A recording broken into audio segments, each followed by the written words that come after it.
Well, when my daughter Virginia was 8 weeks old, she was diagnosed with plagiocephaly by our pediatrician, which is simply a very fancy way of saying that she had a flat spot on her skull.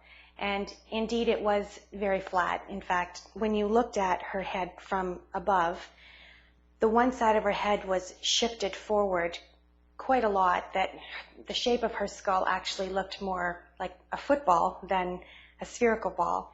And when you looked at her from the front, her forehead protruded and her cheek protruded and her jaw, not so much, but slightly. So the thinking at the time for this condition was that the child wear a helmet, much like a bike helmet. So my husband and I agreed, of course, because we wanted to do whatever we could to try to fix this. And so we were sent to the hospital, and a mold was taken of Virginia's head, and then from that mold, the helmet was made. So when we went down to the hospital to pick the helmet up, we were shown how she should wear the helmet and that she was going to have to wear it for 22 hours a day.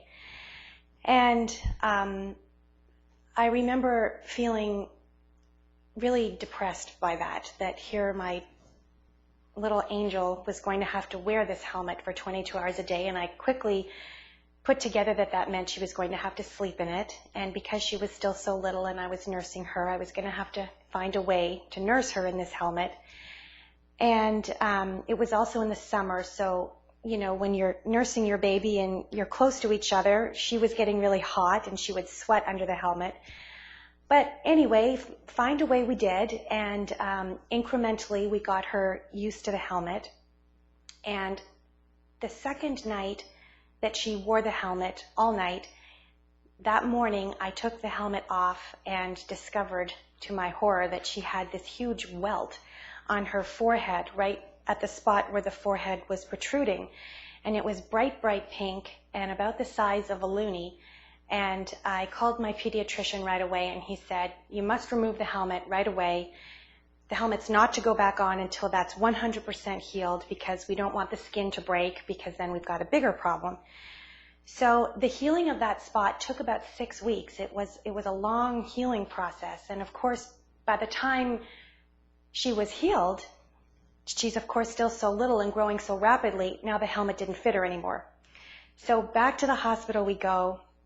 They take another mold, they make a new helmet, and that process took about 2 weeks. So when we got the newly fitted helmet, she's that much older and that much more aware, and now every time I went towards her with the helmet, she started to cry.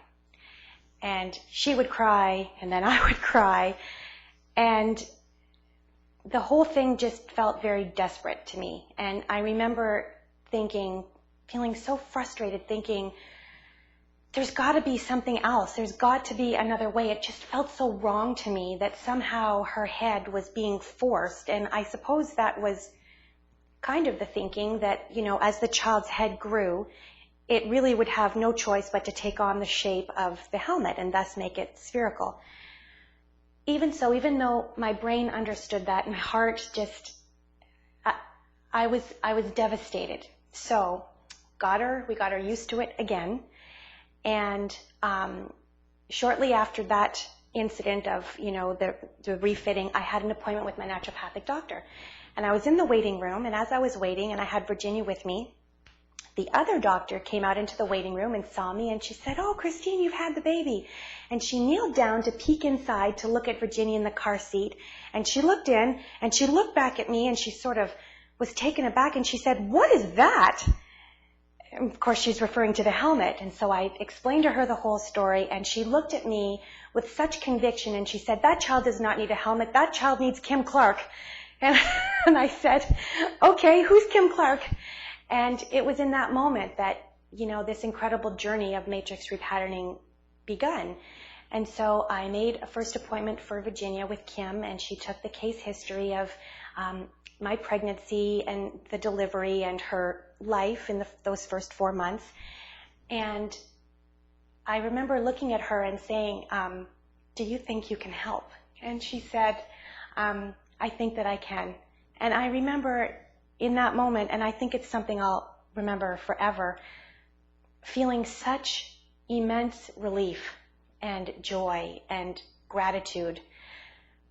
It was really the answer to our prayers, that suddenly my child was going to be able to, the shape of her head was going to change in a way that was peaceful, and it was gentle, and the sessions were non-invasive. And I remember watching Virginia lie there, and so peaceful and comfortable were they that sometimes she would fall asleep. And so Kim would continue to do the matrix repatterning on her. And as I look back on that now, I realize that those sessions between Kim and Virginia were the ultimate in the art of allowing. Virginia's body was allowed to just heal as it needed to. And some sessions, Kim wouldn't work on her head at all. It would be other parts of her body that would present for healing. And so I'm not sure what else a mom could want. And so every week I would come, and slowly but surely we would notice that her head was changing. And other people who, of course, didn't see her every day noticed it the most. And they would say, wow, it's really changing. And today Virginia's 4.5, and she is this beautiful, light, joyous spirit with a perfectly round head. And the one thing that Kim continues to work on are her teeth. I guess because of the cranial issues, Virginia's teeth came in very crooked, specifically her bottom teeth, and her 2 top front teeth, they never descended at the same time, and when they were done coming down fully, they were never even, and they're still not even. But Kim has been able to work on those, and it's hard to argue with when you go into the session and your child's teeth are this way, and then you leave, and you can see a difference. And certainly, the subsequent, 7 to 10 days after a treatment, we continued to watch her teeth straighten out. So there's no arguing with that. The proof is in the pudding. And even the most ardent skeptics are hard-pressed to take issue with the modality. So, Kim just tells me now that, she probably only needs to come in maybe once every 8 months or once a year, and the body will present as it presents. So my husband and I have immense gratitude for matrix repatterning, and we tell as many people about it as we can. Awesome. That is such an inspiring story. Yeah. How is Virginia today? She is wonderful. She's wonderful. She's happy, and she's joyous, and she's bright, and I'm slightly biased, but I think she's just perfect.